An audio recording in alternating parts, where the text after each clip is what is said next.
Assalamualaikum warahmatullahi wabarakatuh, teman-teman kelas 10 IPA 1 dan 10 IPA 2. Semoga kalian semua sehat, semoga kalian semua tidak pusing dengan materi yang kemarin, karena kita sudah mulai masuk ke dalam teori dan berhitung, dan hitungannya lebih kompleks.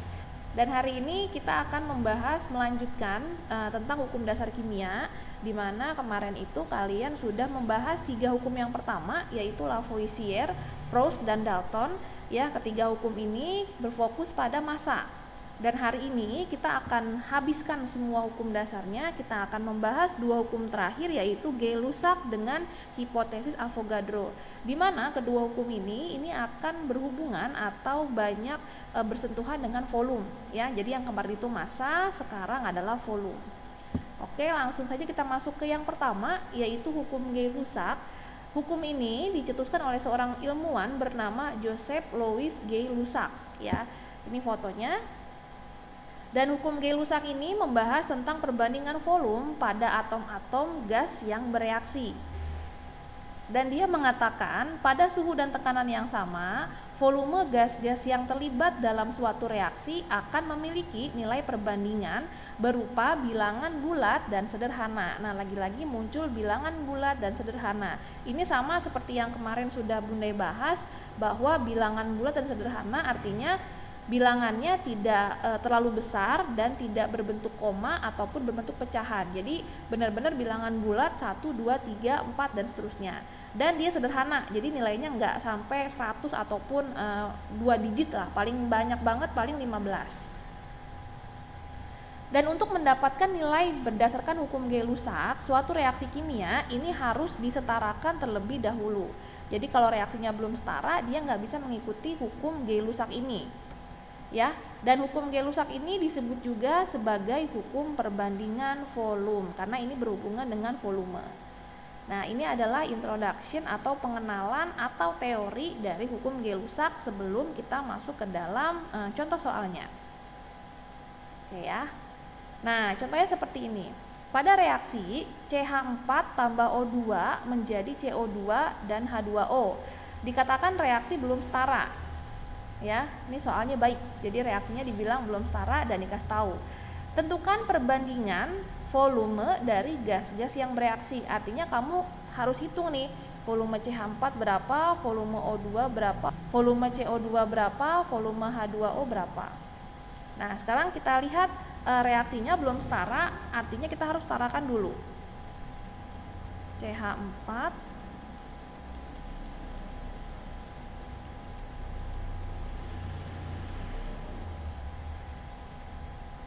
di sini C-nya sudah sama-sama 1, kemudian H-nya 4, kita kasih di sini 2, dan oksigennya jadinya 2 tambah 2, 4, ini 2. Nah, dia jadi 4. Dan selesai, ini sudah setara reaksinya. Kemudian yang harus diingat dari hukum Gay-Lussac ini adalah di mana perbandingan koefisien juga dikatakan sebagai perbandingan volume. Jadi setelah kamu setarakan reaksinya, maka angka koefisien yang berada di depan zat tersebut itu merupakan volume dari zat tersebut. Ya, jadi koefisien itu bisa dikatakan juga sebagai volume setelah reaksinya disetarakan. Artinya kalau sudah seperti ini, maka volume dari CH4 adalah 1, volume dari O2 adalah 2, volume CO2 adalah 1, dan volume H2O adalah 2. Artinya ini adalah perbandingan dari gas-gas yang bereaksi, perbandingan volume dari gas-gas yang bereaksi. Ini adalah jawabannya. Jadi intinya hanya menyetarakan reaksi dari reaksi yang belum setara. Nah, dapatlah koefisien, itu bisa dianggap sebagai volumenya. Gampang ya. Jadi makanya yang belum lancar untuk menyetarakan reaksi dilancarin dari sekarang, karena penyetaraan reaksi akan berhubungan dengan soal-soal yang akan nanti dibahas dalam hukum dasar kimia ini. Dan kita akan next ke soal berikutnya, ya. Pada reaksi 2NH3 menjadi N2 plus 3H2, dan ini sudah setara reaksinya karena tidak ada keterangan reaksi belum setara, ya. Jika volume NH3 adalah 6 liter, berapa liter volume H2 yang dihasilkan? Nah, sekarang dia menanyakan kalau di NH3-nya 6 liter, di H2-nya ini berapa liter. Nah, kita bisa menggunakan sedikit rumus, kita akan bermain sedikit rumus di mana kita akan fokus ke dua zat ini. Ya, karena yang pertama ini adalah zat yang diketahui, ya, diketahui datanya, dan ini zat yang dicari. Dan kita juga akan meminta bantuan dari koefisien. Jadi kalaupun nanti reaksinya belum setara, tetap harus kalian setarakan. Nah, gimana caranya? Untuk mencari volume H2, maka kita gunakan koefisien H2 dibagi koefisien dari si NH3 dikali volume NH3. Jadi intinya yang di atas ini adalah koefisien dari zat yang ditanyakan dibagi koefisien dari zat yang diketahui dikali dengan volume zat yang diketahui. Kita masukkan angkanya, koefisien H2 adalah 3, koefisien NH3 adalah 2, dikali dengan volumenya NH3 adalah 6. Nah, tinggal dihitung, coret-coret 3 kali 3, 9 liter. Ini adalah jawabannya. Nah, ini sedikit bermain rumus, tapi tetap kita kembali ke penyetaraan reaksi bahwa reaksinya itu harus disetarakan. Mudah-mudahan kalian paham dengan contoh soal dari hukum Gay-Lussac ya. Nanti mungkin soalnya akan beda reaksi dan akan beda angka, itu aja. Next, hukum yang terakhir adalah hipotesis Avogadro. Ini dicetuskan oleh seorang ilmuwan yang bernama Amedeo Avogadro. Nah, ini fotonya. Hipotesis Avogadro, dia menjelaskan bahwa perbandingan volume berlaku pula pada perbandingan molekul secara keseluruhan. Jika disimpulkan, dia mengatakan pada suhu dan tekanan yang sama, semua gas yang bervolume sama memiliki jumlah molekul yang sama pula. Dan kalau misalkan kita translasikan atau kita gambarkan ke dalam rumus, maka hipotesis Avogadro itu rumusnya akan seperti ini. N1 per V1 sama dengan N2 per V2. Jadi kalau kalian melihat dari struktur rumusnya, dalam hipotesis Avogadro ini akan membicarakan atau melibatkan dua senyawa atau dua gas. Dan keterangan dari rumus ini adalah untuk N1 itu adalah mol zat yang pertama. Jadi N itu adalah mol, kemudian V1 itu adalah volume zat yang pertama. Sedangkan N2 itu adalah mol zat yang kedua, V2 adalah volume zat yang kedua. Jadi kita akan membandingkan mol dengan volume dari dua zat atau dua gas yang berbeda. Tapi mereka akan diukur pada suhu dan tekanan yang sama atau berada pada suhu dan tekanan yang sama. Contoh soalnya seperti ini. Sebanyak 0,25 mol gas NH3 memiliki volume 2 liter. Pada suhu dan tekanan yang sama, hitunglah mol gas CO2 yang volumenya 5 liter. Jadi untuk mengetahui soal ini apakah masuk ke dalam Avogadro atau yang lain, kalau Avogadro cirinya yang pertama, dia ada kata-kata ini. Pada suhu dan tekanan yang sama. Artinya kondisinya sama. Kedua, dia memiliki dua buah senyawa atau gas yang dibandingkan. Jadi kalau soal-soal yang lain biasanya gasnya satu atau zatnya satu. Seperti itu. Nah, ini bisa kita kerjakan karena ada dua gas, maka kalian bisa menentukan mana yang akan menjadi gas yang pertama, mana yang akan menjadi gas yang kedua. Misalkan kalau Bunda ini adalah gas yang pertama, ini gas yang kedua. Berarti kalau kita buat maka NH3 ini akan sama dengan CO2. Masukin rumusnya N1 per V1, N2 per V2. Berarti N1 nya adalah ini, mol 0,25 per V2 nya 2. Nah, N2 nya itu ditanya, ya kan? Hitunglah mol. Dia menanyakan N2 per 5. Nah, caranya gimana nih kalau ada soal perbandingan seperti ini? Ayo dikeluarin matematikanya. Atau masih ada yang nggak tahu kalau misalkan menyelesaikan soal pecahan perbandingan seperti ini gimana? Tinggal dikali silang aja. Nah, artinya Artinya 2 dikali N2 sama dengan 0,25 dikali dengan 5. Nah, dapat jawabannya, maka N2 adalah 0,25 dikali 5 dibagi dengan 2. Hasil akhirnya adalah 0,55 mol.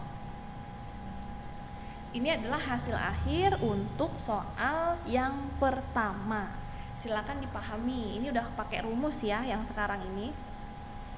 Jadi harus bisa menghitung dan mudah-mudahan angkanya nanti juga cantik. Jadi nggak perlu pakai kalkulator. Dan untuk soal yang kedua, contohnya lagi. Di sini ada soal agak panjang sedikit dan agak banyak sedikit angkanya, ditambah lagi ada reaksi kimianya. Jadi soalnya sebanyak 0,5 mol atom besi itu Fe, direaksikan dengan asam sulfat H2SO4 secukupnya menurut reaksi 2Fe tambah 3H2SO4 menjadi Fe2SO4 3 kali plus 3H2. Dan ini reaksinya sudah setara ya, karena tidak ada keterangan belum setara dan sudah ada koefisien angka di depan senyawa-senyawanya. Kemudian sedangkan 0,2 mol gas O2 memiliki volume 1 liter. Nah, gas O2 ini tidak ada dalam reaksi. Artinya dia adalah gas lain yang dibandingkan dengan gas-gas dalam reaksi ini. Tapi dia menanyakan jumlah volume gas H2 PT yang terjadi pada reaksi di atas. Nah, PT ini sama artinya dengan pada suhu dan tekanan yang sama. Ya, itu ya. Jadi ciri khas lain dari Avogadro itu ada dalam kurung PT. Ya, ini sama artinya dengan suhu dan tekanan yang sama. P itu pressure, T itu temperatur. Jadi bentuk lain dari kata-kata pada suhu dan tekanan yang sama. Artinya untuk soal ini bisa kita selesaikan juga menggunakan hipotesis Avogadro ditambah sedikit menggunakan hukum Gay-Lussac. Ya. Nah, kita coba kerjakan. Tulis dulu reaksinya biar enak. H2SO4 menjadi Fe2SO4 3 kali tambah 3H2. Nah, di sini atom besinya 0,5 mol. Sedangkan yang ditanya adalah H2. Nah, dan si Fe ini dibandingkan dengan gas O2 karena suhu dan tekanannya sama. Artinya kita mencari dulu berapa nih volume dari si Fe sebelum nanti kita bandingkan ke H2-nya. Nah, ini kita pakai rumus dari hipotesis Avogadro di mana N1 per V1 sama dengan N2 per V2. N1-nya kita anggap yang Fe ya. 0,5 per V1 sama dengan 0,2 per 1. Berarti V1-nya adalah 0,5 dibagi 0,2. Dan dapatlah 2,5 liter. Ini adalah volume untuk Fe 2,5 liter. Nah, sekarang ditanya adalah H2. Nah, di sini setelah kita menggunakan Avogadro, kita gunakan hukum Gay-Lussac. Ya.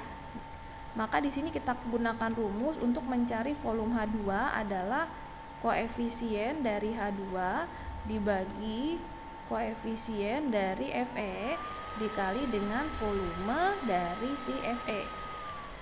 Nah, kita masukkan 3/2 dikali volumenya 2,5.